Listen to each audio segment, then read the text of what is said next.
Welcome to Politics Done Right. I am your host, Egberto Williams. This is the progressive program that will take the mystery out of politics. This is the program that will encourage you to make sure government becomes we the people. Whether you are liberal, conservative, or otherwise, you get to air your point of view. Remember, you can also send me a tweet to EGBERTOWILLIES. That is, at Egberto Williams. Let us engage. It is politics done right. 1, 2, 3. Well, folks, welcome to one more edition of Politics Done Right. I'm Egberto Williams, your host. Thank you so kindly for being a part of the show. We are going to have a great show for you today. I want you to... The show is about the thing, but not the thing. In other words, what we were talking about, or what we've been talking about a whole lot, is the squad. Alexandria Ocasio-Cortez, Ayanna Pressley, Ilhan Omar, and Rashida Tlaib. And a lot of folks are getting scared. Oh my God, Donald Trump has decided to make these radicals the face of the Democratic Party. And if he does that, we are going to lose. If he does that, we are going to lose. So says everyone. So is scared everyone. We are going to lose if the squad is made to be the face of the party. The face of the party is multifaceted. The face of the party is much more than what we would be, what they would want it to be. Folks, don't fall for the jive, okay?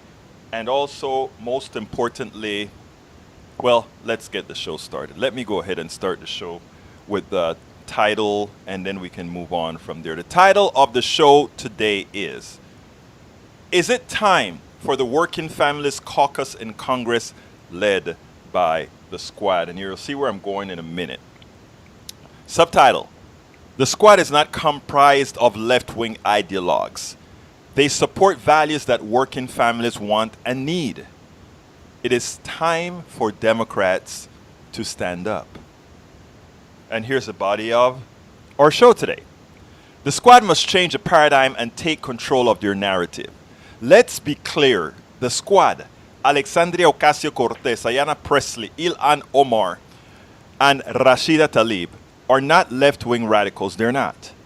And it is the duty of the Democratic Party not to sacrifice them or leave them hanging. We do that at our peril. These are not normal times, and as such, demand solutions that many of us have not seen or are scared of attempting. The things that we have to do to win this election. Trump is not your average type candidate. Trump is carnal.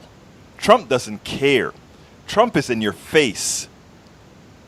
And you don't fight that by the good old standards that the Democratic Party has always fought by. I mean, since Reagan, the Democratic Party has turned into one of the scariest, the most easily scared party, bar none. Everything is, oh, we can't do that because the right is going to do that.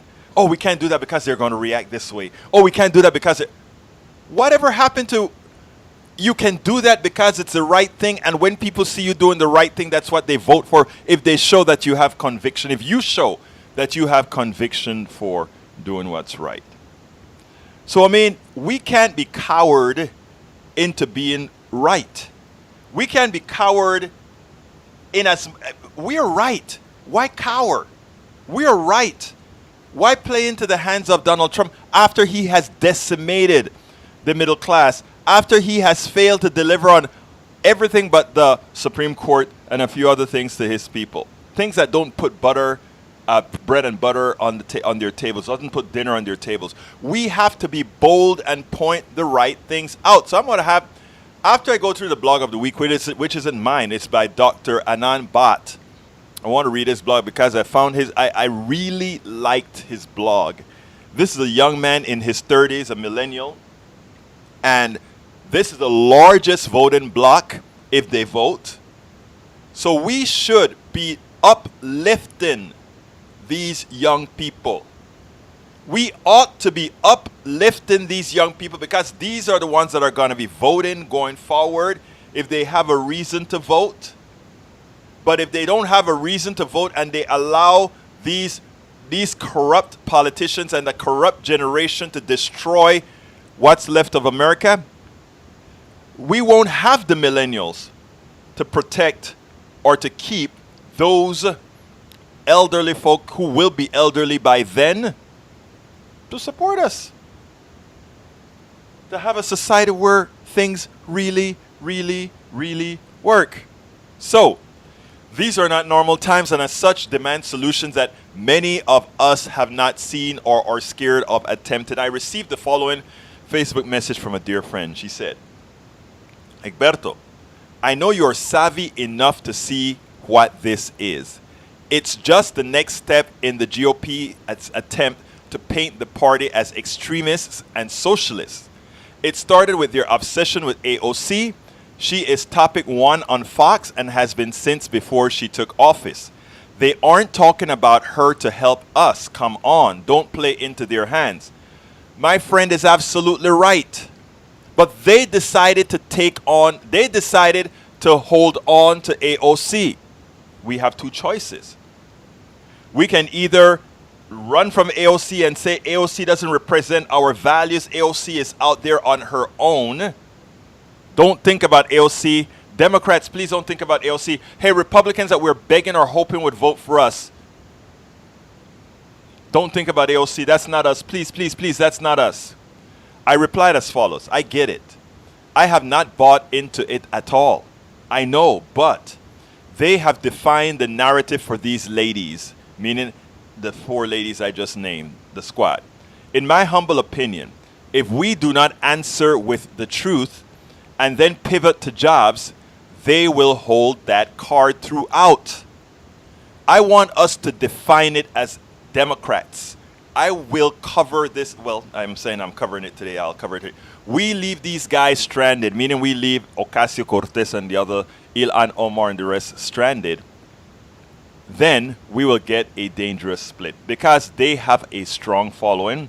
And yes, I know they've done polls, and they've done polls that say, oh, if you follow these guys, here's one of the problems that we have, right?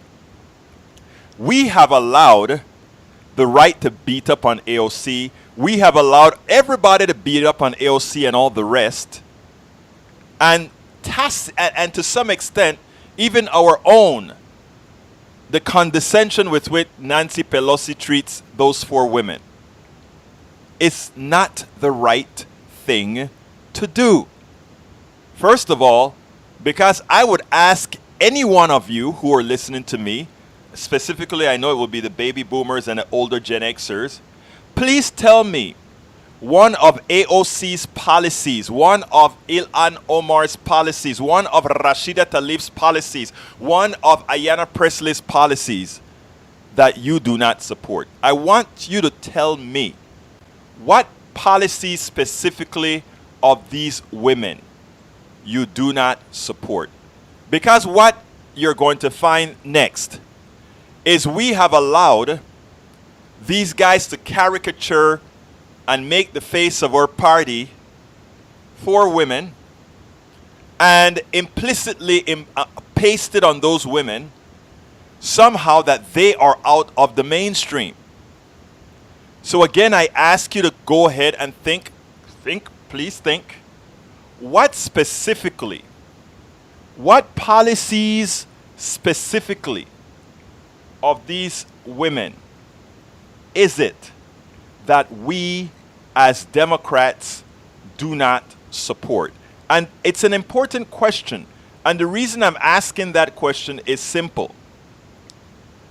We leave them at our peril, but it's not only that we leave them at our peril. Why would we want to leave them? Why is it that we would want them to go away? Why is it that instead of leaving them, we are not uplifting them because of their values and because of the new people that they can bring into the fold? Why? Anyhow, we're not going to go there completely yet, because what I want to do, let me bring up my chat screen first of all so I can talk to my YouTubers as well. What I want to do, my brothers and my sisters, is I want us to listen to Anan Bat's blog of what I made the blog of the week today. It's a doctor, Anan Bat. It's a millennial doctor, and I want to read this. So let me start by saying, do you know what time it is? It's time for the weekly blog post.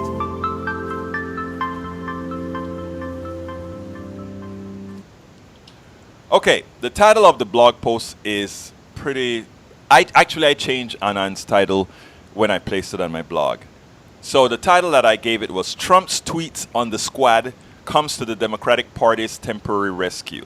What I meant is that it gave an by Trump really hitting on Ilhan Omar and all the rest, it gave us a sense of false unity, right? Like, we have to come to the defense of our women who are being maligned by this sexist, xenophobic, misogynist president. So it gives us a temporary calm, but a calm that cannot live on for 16 months or however months to the election. Because we have to fundamentally get a spine. We have to fundamentally get into the point where Americans know that we are working for them. And I'm not just talking about the regular guys on the East Coast and the West Coast and let's say some other progressive areas. We need to let Americans know that the policies that we support are policies everybody should be looking for in the middle class and the poor. But anyhow, here it goes. President Donald J. Trump just gave a great exit for Nancy Pelosi's feud with the mediagenic squad of 4 progressive women. When things are not going well, distract from the failures of Sunday's deportation raids, the Jeffrey Epstein scandal, immigration detention camps, and a looming war with Iran. Making controversial statements have been a Trump organization tactic since at least the 80s. See Netflix Trump American Dream long before Twitter and cable news. Like the credible fools they are, the media and political classes swallowed the mincemeat whole, just like they continue to swallow the mincemeat whole. After the president's outrageous comments that Congresswoman Tlaib, Omar, Ocasio-Cortez, and Pressley should go back to their countries of origin, Speaker Nancy Pelosi swooped in to make a House resolution. In a party line vote, the House Representatives has called these statements racist, with only a few Republicans voting, ignoring House rules that forbid condemning anyone as racist, commonly mistaken as an actual resolution. Resolutions mean nothing and do absolutely nothing.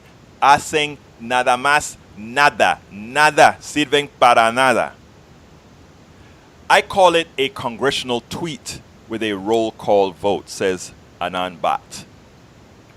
Speaker Pelosi can thank President Trump for papering over differences within the party to create fake democratic unity. This contrasts to the controversy over the funding for the immigration detention camps, which led her to rely on Republicans to pass the bill while 100 Democrats voted against it. Are we a big single Democratic family now? Actually, no. The unity will not, and it should not, last. Next steps for the squad. And here's Anan talking and continuing.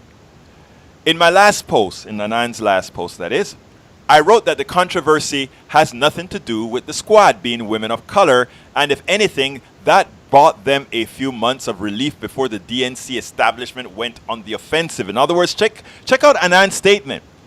He knows the DNC, the own party, is going to come down hard on these 4 women who decided they're not going to toe the line. They're in there for the middle class. They're in there for the people. Any man would have been labeled sexist to oppose Pelosi at the start. The squad's sin is to open up the congressional process to the public with social media, work hard at congressional duties, and avoid the fundraising circuit using small donors.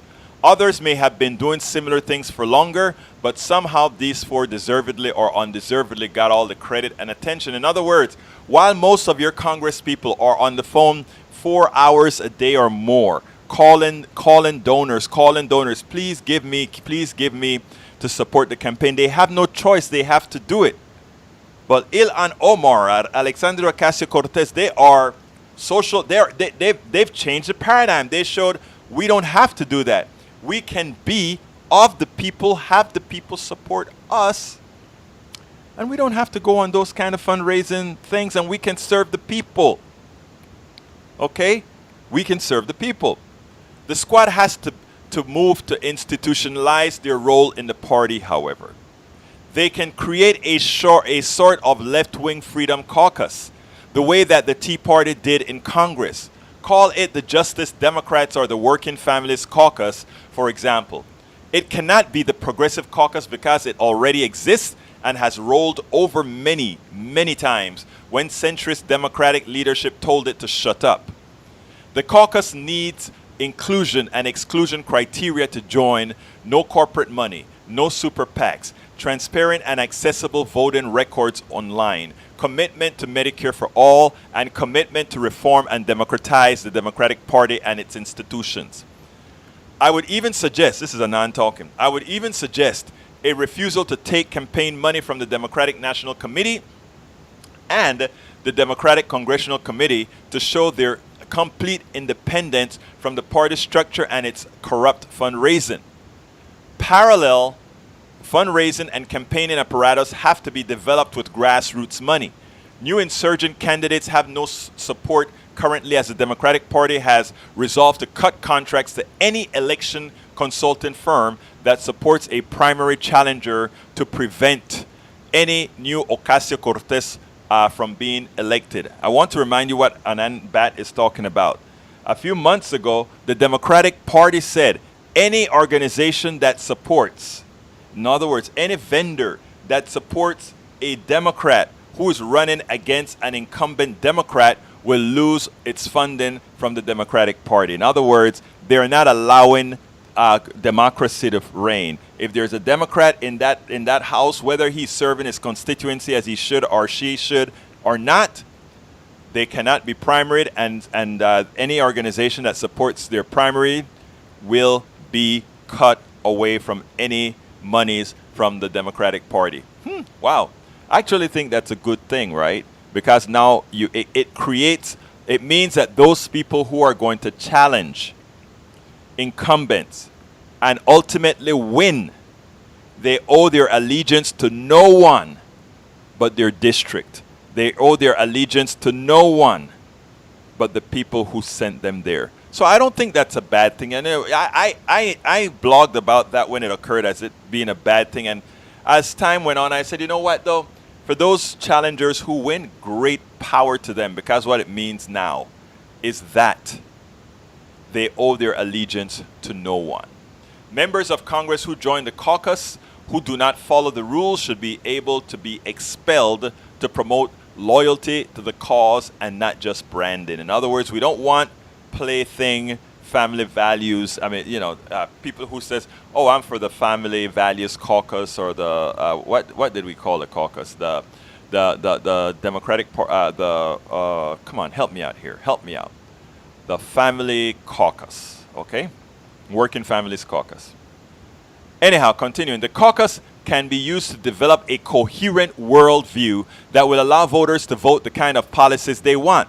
This caucus will form a party within a party, much like the Tea Party label did for the Republicans. Unlike the Republicans, the caucus will eventually become the embryo for a new progressive working class party. Eventually, the right of the party will either expel the progressives or leave the party, just the way the right left the British Labour Party in 1981 and again in 2019. Why should the squad go on the offense? Because even before Trump's tweets, the knives were out. Justice Democrats, which recruited Alexandria Ocasio-Cortez, wants to target conservatives or corporate Democrats in safe seats.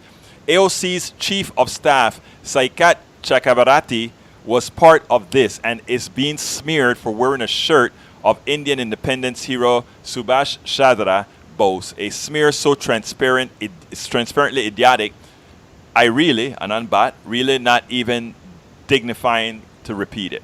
Further, proving my point that claims of racism and sexism may only be made by the Democratic elites against the left and the right, the House Democrats official Twitter account attacked Chakrabarti for criticizing moderate Sharice Davis. If you remember, Sharice Davis actually voted for immigration camps, and also there's another vote that I kind of complained. I wrote a blog about that she didn't support. I think if I'm not mistaken, while she said she was Medicare for all, when she came into office, she started to use some right-wing talking points about Medicare for all. But that's for another time. For funding immigration camps without human rights protection. Per usual, he was labeled sexist for criticizing this Native American woman. No, he criticized her policy, but he was called a sexist. Identity politics does not and will not work, and the squad better avoid it. The next time they call Nancy Pelosi sexist or racist, she will roll out the corporate-funded Congressional Black Caucus and its lobbyists to defend her. If Alexandria Ocasio-Cortez, Ayanna Pressley, Rashida Tlaib, and Ilhan Omar want to survive, they have to double down and institutionalize their challenge. In other words, and that ends Ananbat's blog. But what he's saying, and it's a very important statement, what he's saying, it's very important. I stand with Ilhan. I'll come to you guys right now. It's very important what he's saying. What he's saying is, it is no, Ilhan, the squad can't be a squad of 4. It can't be Lone Ranger. You have to institutionalize the people who think like you, who are in your camp. And what I want to do is I'm going to go ahead and present a few theories here. Let me see, first of all, if all of my things are working here, if all my messaging is working. I hope it is, because what I want to do is talk to you guys. But remember, folks, this is also a call-in show. Call us at 646-716-5812. Again, that number is 646-716-5812. Give us a call, and we'll talk Ilhan Omar and all the rest. But here's what I propose. And this is important, right? Because what we're seeing, and by the way, Samantha Sider on YouTube, I stand with Ilhan Omar. We must support her when she is getting chance of send her back from these 21st century brown shirts. Also, right there with Charles. Go Bernie. Charles Wright says Bernie 2020. Charles writes, I'm ready to see Bernie debate Donald. I'm ready to see Bernie debate Donald. I'm ready to see Warren debate Donald. I think either one of those two will cream Donald, on not only on technique but on facts. But here's the thing, and I want to get this right. I asked everybody that's listening to me right now. I would like you to tell me why. I mean, Ilhan Omar and the squad, they are not left-wing nuts. I want folks to tell me, and please, you can either write it in a message or you can give me a call at 646-716-5812. Again, that number is 646-716-5812.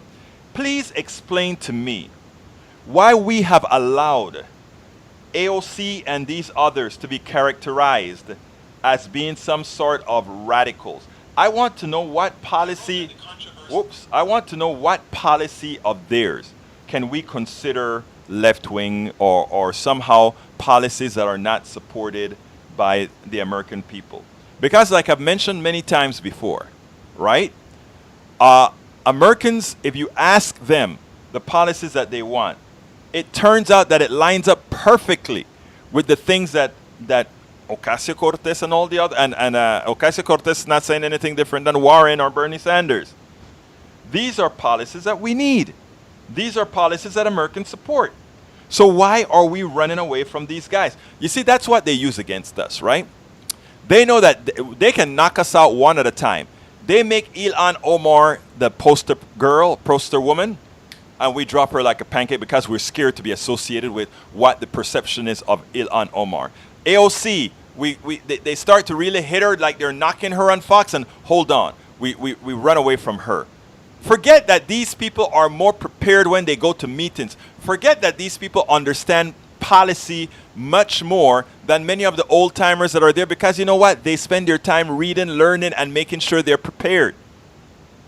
They're not on the phones calling donors 24/7. Well, actually 4 or 5 hours a day. They're not doing that. They are following policy. And again, I ask, what specific policy that Ilhan Omar or AOC are supporting that you don't?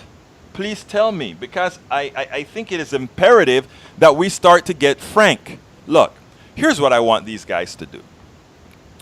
I want Ilhan Omar and all the others to come out. And by the way, I want to, for those people who are concerned about dissension in the ranks and all of that, Ilhan is asking for a meeting with Nancy Pelosi, right?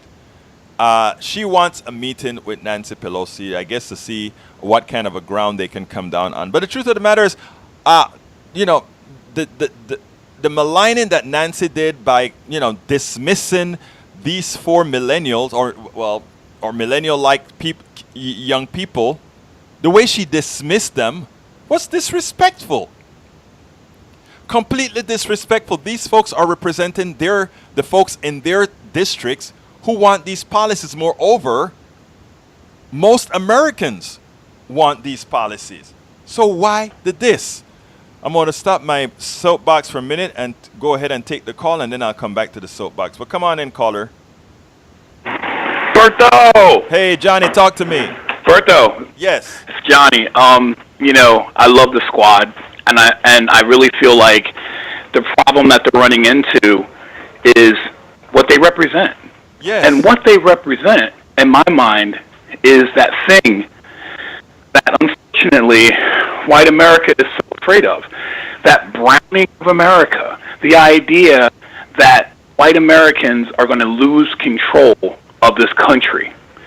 And so it doesn't even matter that their policies are actually helpful to most working class people.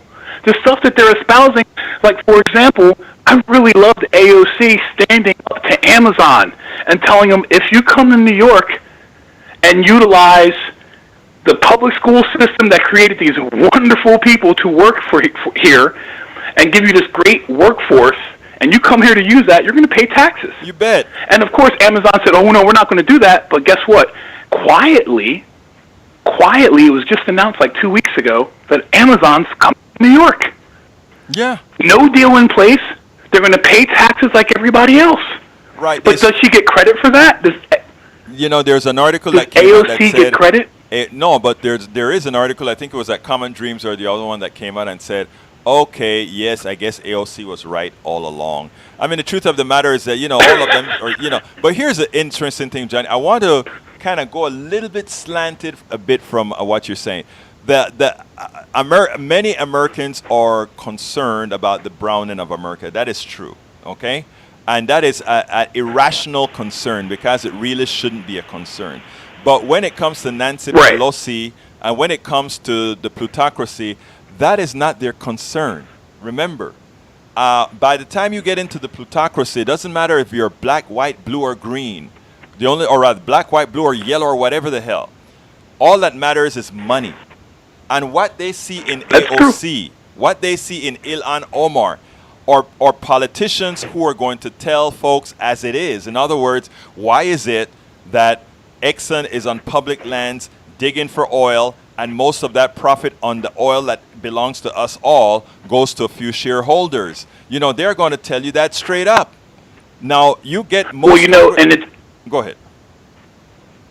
Well, no, I absolutely agree with you. And you made a comment a few weeks ago saying that the purpose of the left, including Nancy Pelosi, is to keep the train going a certain way. In other words, to pull in the squad, to tame the squad, to put them in check so that they don't mess up the money train. Right. That, unfortunately, is corrupting the entire process. And I do feel like one of the things that you said that really was really interesting to me is you said, you know, these four, the squad, if they don't take donations and raise money, just, you know, they don't take corporate donations, they just raise money and then use that money to, like, challenge Pelosi. Now, I like Nancy Pelosi. I really do. But I think on this point right here, she too has been corrupted. Yes. And it's hard not to be corrupted when you've been in Congress for as long as she has. You have the friendships that she has in place. You know, she was the person that really got the Affordable Health Care Act passed. She was really the person that pushed that through. So she built a lot of bridges. Right. And unfortunately, these four women are challenging her position, and rightfully so, because they argue that it's not just that they're the four women, it is what they represent and who they represent.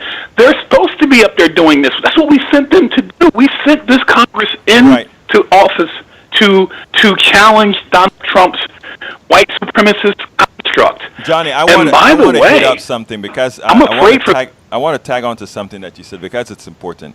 I mean, no disrespect to Nancy Pelosi, but I think this is important. Nancy Pelosi has been playing the game. Nancy Pelosi is the best at playing the speaker game that had to be played, that has been played, right? Now, it turns out that game is now a clear and present danger for the middle class and the poor. Nancy Pelosi wants to sort of hold on to the House and say, yes, we'll take care of these other things later. What experience has taught us is later never occurs for many. And the later hasn't occurred since 1980. So therefore, while I support that she knows how to run the House and we could have, and here's the thing, Johnny, she's one of the few who knows how to run the House, and that's not a good thing. That's her fault. You should be building a bench so that if something happens to you, there is a bench. But what a lot of our senior Democrats have done is to keep control of everything. They have no bench. They don't have anybody who can sit in there effectively like they can. So Nancy is a great speaker. She's probably the best speaker ever for that time. Now, the problem is I would not have wanted any of the newcomers to become speakers because they would get rolled. Parliamentarily, they would get rolled. Okay? So they have to learn those things. But we want a new speaker who learned the parliamentary rules, but at the same time, hi Clive Boyce, welcome aboard. Hi Samantha Sider, both of you are at YouTube. Lee Grant, welcome aboard. Charles Wright, my friends and of course, my regulars like, where are you? But here's the problem, here's the problem, Berto, is the problem is because what Nancy should be doing is embracing AOC and using her youth and her energy and her vitality to push her forward. But the thing is, power structure, the way that this thing is set up, AOC is a major problem because of the fact that she is so young in this game. Right. And she is just getting started. And I'm actually concerned for these four young women's health. I mean, when you have the president talking about these women like that, I mean, come on now. He's actually committing a criminal act. Right. As far as inciting a crowd, getting them to talk in a race. I mean, this is unheard of. And the problem that I'm having with a lot of this is the silence on the end of everyone in America. Mostly. Let me just say, brown people, but hold on a second. Silence. Welcome aboard, Kathleen, as well. But let me just say this, okay? I am not concerned about their health. I'm more concerned about their safety, but I'm not concerned about their health at all. That's what I mean. Yeah, because these women are very strong, smart, and everything else. Let me just say a few words from the from YouTube. Samantha says, I agree with you, Egberto. When you noted that Pelosi was disrespectful of the squad, there was no need to take off a large segment of young people like myself. That is correct, Samantha, and that is something that I think she may be seeing. Clive Boyle says, thanks, Egberto. I like Nancy, but she has to fight fire with fire and with the wayward president. Let me say this. Well, I'll say this after Johnny is done. Continue, Johnny, and then I'll say what I want to say.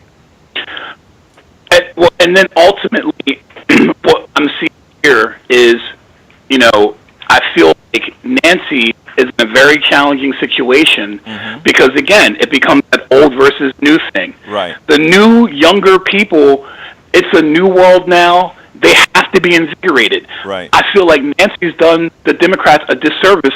Her lack of just energy here as far as impeaching Trump, getting proper legislation moved forward, it's actually neutering the party. It's dampening enthusiasm, and it's really destroying what we have, what we're trying to build. And that's why your show is so important.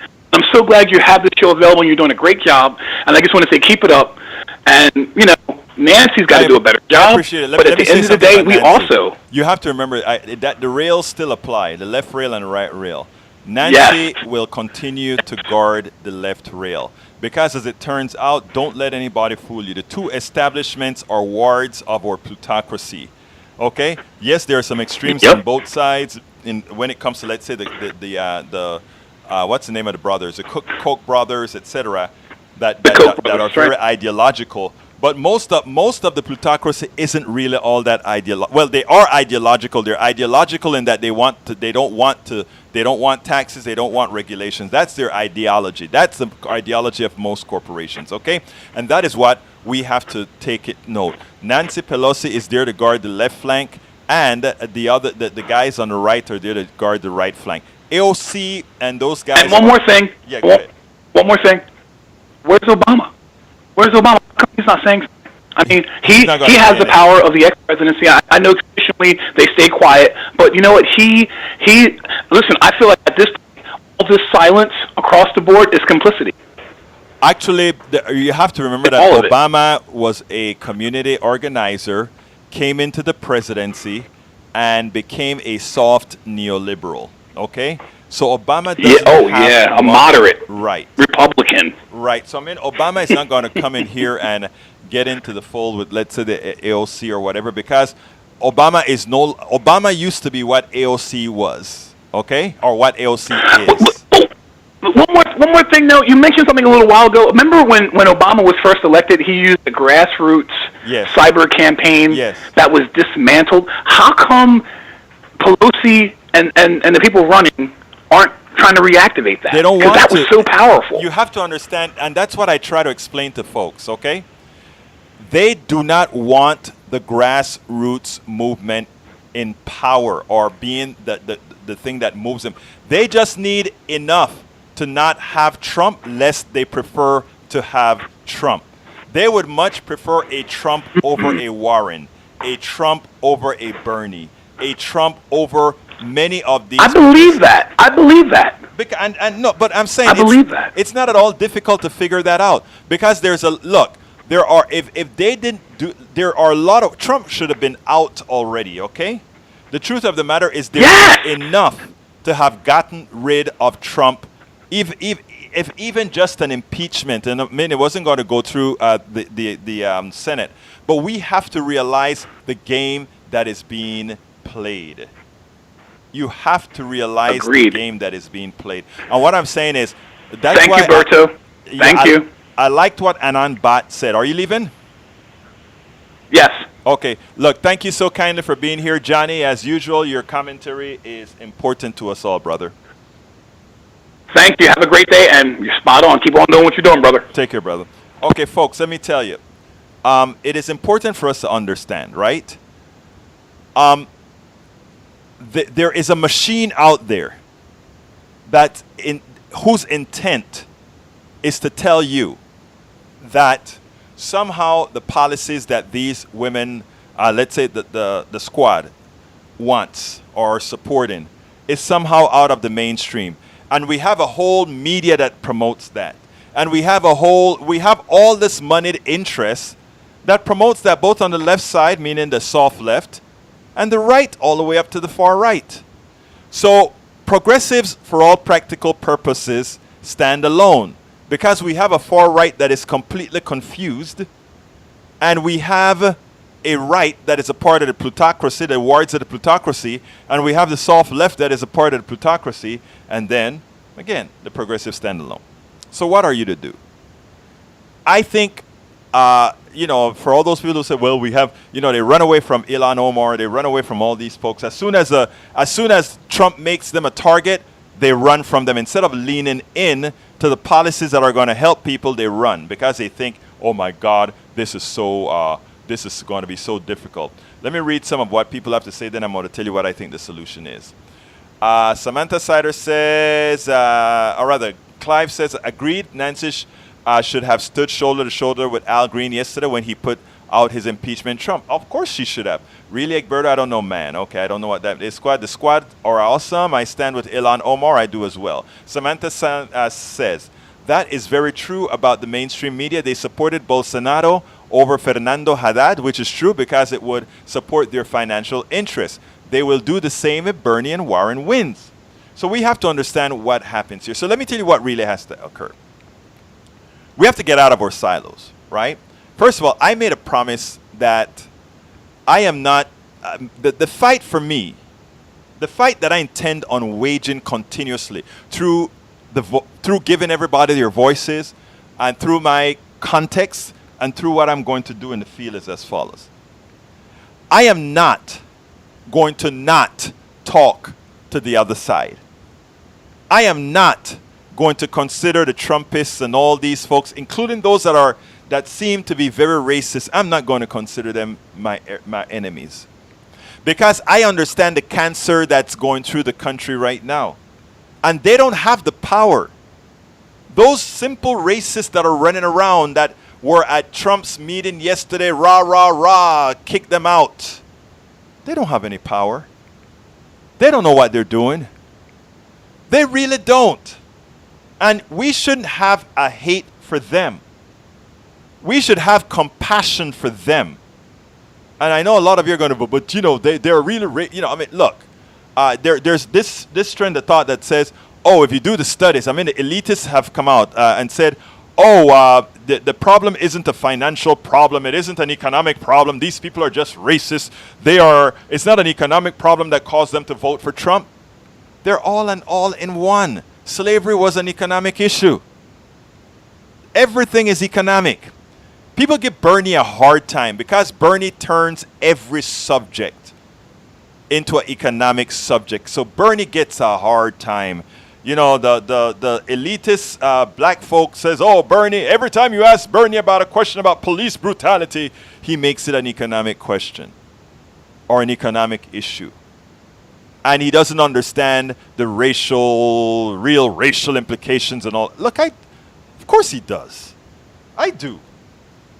All of it. But the truth of the matter is, it is all, racism and the isms cannot be changed overnight, or we'll always live with them. Hell, even within any particular community, there's a level of prejudice. Racism, people like to say, oh, it comes with who has power, and all of that is true, but again, that has an economic component. Oprah Winfrey will never have a problem when she has to meet the justice system, just like OJ didn't have much of a problem when he had to confront the justice system.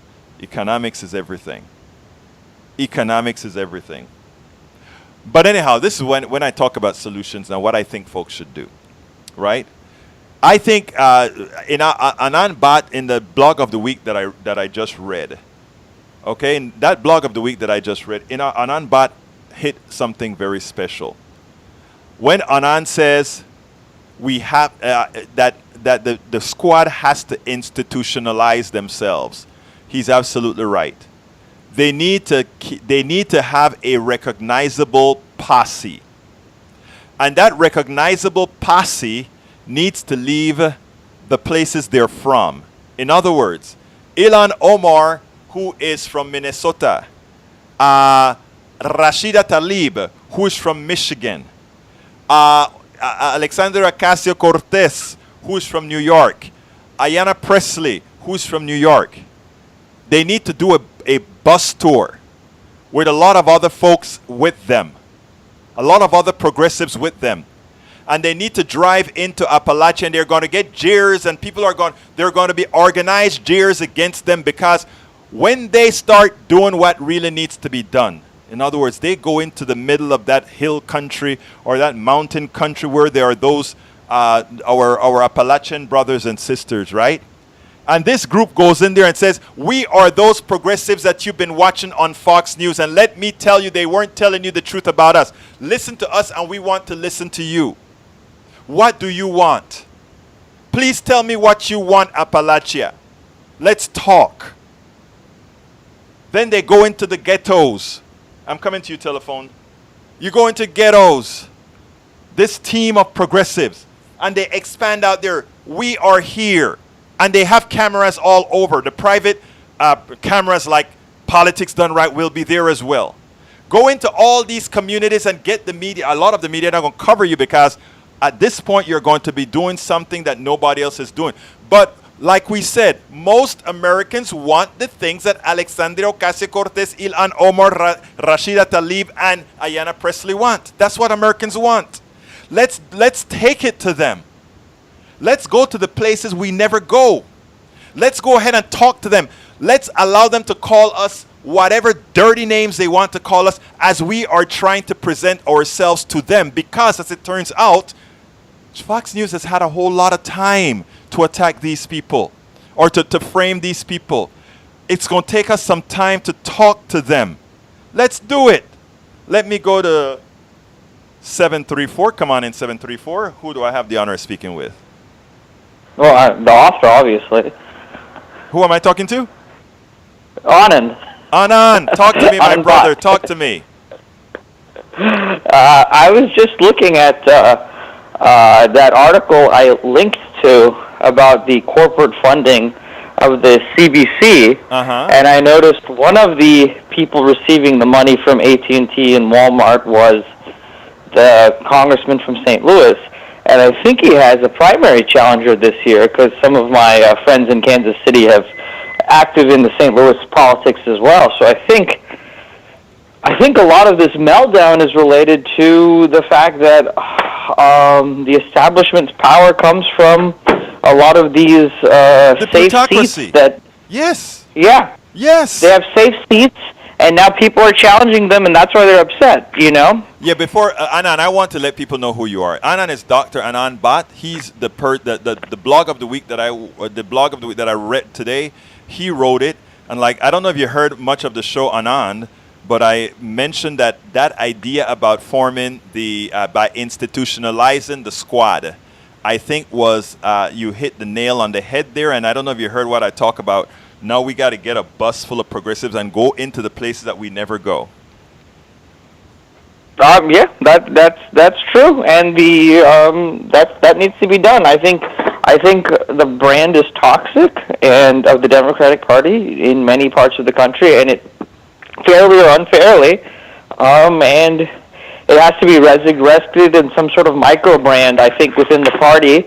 And one thing is going to happen: either they're going to get pushed out, or they're going to leave the party. And you know, if you build this micro brand within the Democratic Party, it's going to be necessary because it's not going to stay this way. You know, they either going to give up to the establishment, or they're going to get kicked out, or the establishment's going to leave the party. One of the three things is going to happen. Absolutely. I don't know if you remember during the I don't remember when what's his name ran. He had a 50 state campaign. What is his name? Governor. Oh, Howard Dean. Howard Dean. Okay. And yes. What I'm proposing for progressives to do is forget about the party. Go ahead and rent a bus. Rent several buses and rent 4 buses, one headed by each of those women, and head out into Appalachia, into the ghettos and the barrios around town, and talk to these people and all those people that fear what's going to go on. When I say talk to them, first sit down and start asking them questions. And after you ask them questions and you start telling them, well, you know, this is what we are for, and this is what we want to do, and this is what, when they talk about, well, then how are you going to pay for it, or taxes are going to go, you start showing them what the distribution really looks like. I got another call, Anand, stay hot. I'm keeping you hot as I bring 781 in. Come on, 781. Hey, Egberto, it's Kathleen. Kathleen, talk to me, my friend. Well, I wanted to let you know we have so far 2 progressives here in Massachusetts that are taking on incumbents in 2020. One is going for Senator Ed Markey's seat, Yes. and one is going for Representative Kennedy's seat. Great. I think that is so important because, and the other thing is when they win, right? I want them to get on that bus, Kathleen, because I think, let me tell you, we have been allowing others to, and this is what I was trying to explain to my friend who said, oh, don't fall into the trap where Donald Trump is making these women the stamp of the party. My thing is, there's nothing that's going to stop Donald Trump from doing what Donald Trump is going to do. What we can do is either throw these women under the bus or say, okay, Donald Trump, what specific policy of these women you don't like? And then we should be on the offensive. We should say, Donald Trump does not like Ocasio-Cortez because she wants to give you health care. Donald Trump does not like Ocasio-Cortez because she wants to give you family leave, which means his rich fat cats would have to pay a bit more in taxes. Not you, his rich fat cats. We need to be on the offensive. But what we continuously do is say, oh, Americans want you to tack to the middle. Tack to the middle so that it costs them more money. Kathleen? Anand? Is that what we really want, Anand? Anand. Well, yeah, I mean, you have to go on offensive. I mean, this is why in Kentucky that congressman attacked Alexandria and invited her to go see some coal mines. And when he found out that she wasn't as dumb as they thought, he canceled the invitation. I wrote the blog about that. They don't dare want you in their district. And what I'm telling our progressives now is they need to invade those districts and tell people what they represent. According to Clive Boyce, he says, the Dems can win the swing states if they actually go there this time. Clive Boyce, you're absolutely right. He also says once these Midwest voters hear real progressive policies from the candidates themselves, then I think they would feel more positive about electing them. You see, to them, everything is an abstract. They need to be able to touch you. They need to be able to hug you. They need to be able to have you look in their eyes and say, look, my friend. I mean, and let me tell you this. I'm not asking about this as some sort of a thing. When I talk to people, right, and I'm telling you, I live in a very red district. And there are quite a lot of people that have respect me for one reason. We sit down and we talk for real, and we talk eye to eye. No, nothing. And they'll sit back and they'll, I went to the gym the other day, and a guy to the gym comes to me and said, Egberto, I'm going to make your day. This election, I'm voting your way. I mean, it's not really voting my way, but that's how he puts it. This election, I'm voting your way. People, when you talk to them on the level, look, I'm going to tell you, you're not going to convince everybody. We know that. But you can convince quite a few. Go ahead. Do you have anything else to add, Kathleen? Yes, I just wanted to make a point that if you pay attention and you listen to when somebody doesn't attack the message, but attacks the messenger. Right. That should send up a red flag. Right. Because that's a sign of a weak mind. Right. And that's essentially all Donald Trump has, is he attacks the messenger and not the message itself. He never talks about policy. And I find a lot of people on social media do the same thing. They attack the messenger instead of the message. And to me, that sends up a red flag. I don't engage with those people because there's not much of a point. If somebody wants to talk about issues and policies, right, fine. I'll engage them from here to eternity. But as soon as they call me a Nazi or a Trump supporter or a communist or whatever, I'm done. I hear you. And you know what, Kathleen, let me tell you something, Kathleen, and that is okay.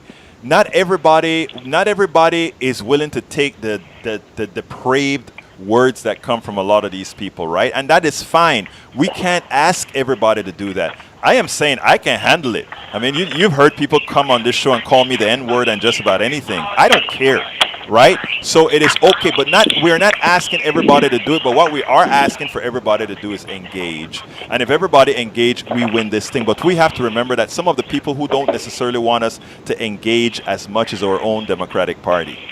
And I think once we understand that, we can actually move forward, in my humble opinion. And what do you say about that, Tanan? I agree, but that's Pelosi's strategy is the opposite. Trump is demonizing these women, but Pelosi's road to victory is to demonize Donald Trump. Right. It's not really about what he's doing. It's to demonize him as an literally orange monster. Yeah. But let me take the second part of this. Yes. Okay, which is talking about Appalachia. Well, what you have from the party is to substitute working class voters with the top 10% of voters. Right. And that might be multicultural or multiracial. I lived in Johnson County in Kansas, which is like, I don't know what you'd call it in Houston. Maybe you'd call it like maybe like a more liberal version of, the Woodlands or something. Uh-huh. And, they want to win there. But, if you go for a Bernie message or an AOC message, you're going to lose some of those areas. But they don't want to lose those areas. They'd rather keep those, even though that's a minority of the population. You're going to have to trade some West Virginias. You're going to have to trade some Johnson counties for some West Virginian seats. And I don't know if they want to make that trade. They probably don't, but you know what? That is where I tell all our people, we work, we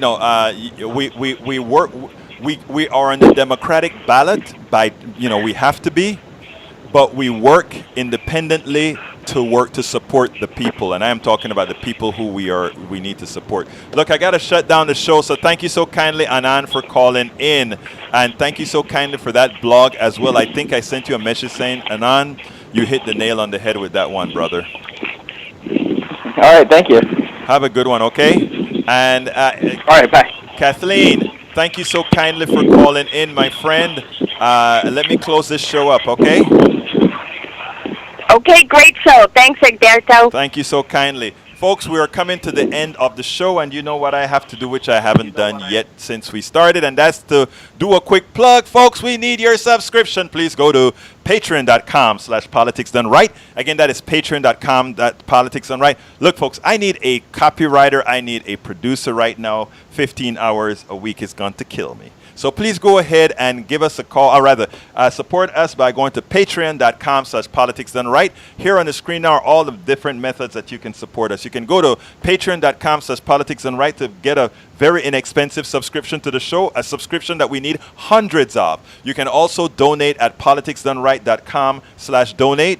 Please feel free to do that. You can also do monthly donations or you can just do a one-time donation, your call. And please shop at store.politicsdoneright.com, store.politicsdoneright.com, where you can get our cup, our t-shirts, and all that kind of stuff. Folks, we do need you to support this program so that we can continue to do that. We are here to serve you. We are here to aim to please. Here is a Politics Done Right cup that we're telling you about there. Check it out and go ahead and get your own. And of course, we have if you become a subscriber, you can get our book, As I See It, Class Warfare, the Only Resort to Right-Wing Doom. And of course, about all you know, I've had my weight issues and I've had to, 240 over whatever in blood pressure. So I have this book to tell you how I did it. Lose weight and be fit now.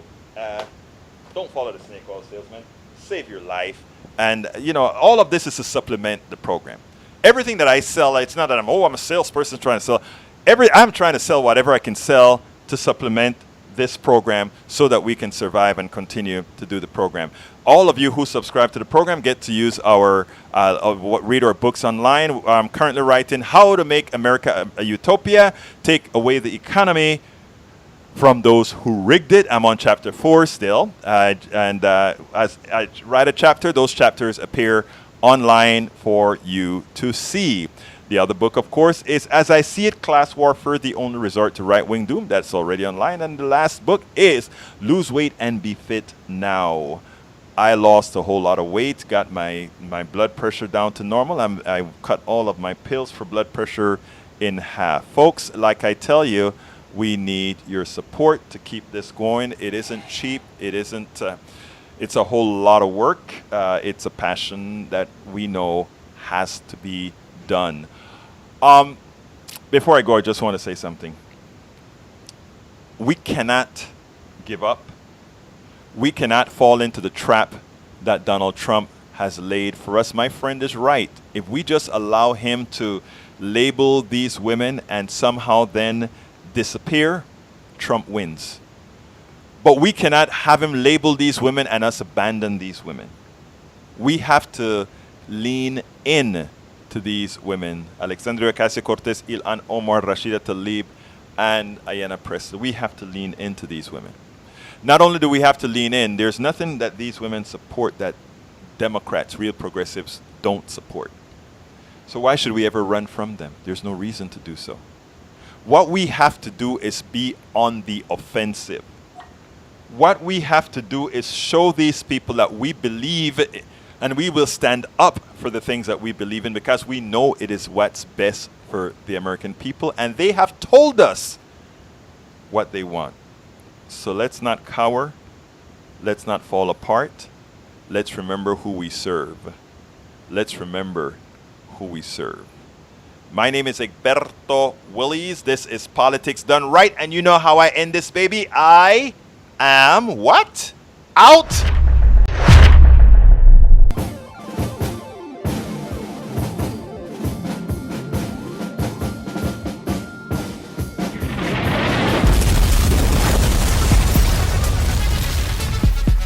Welcome to Politics Done Right. I am your host, Egberto Willies. This is the progressive program that will take the mystery out of politics. This is the program that will encourage you to make sure government becomes we the people. Whether you are liberal, conservative, or otherwise, you get to air your point of view. Remember, you can also send me a tweet to EGBERTOWILLIES. That is, at Egberto Willies. Let us engage. It is Politics Done Right. 1, 2, 3.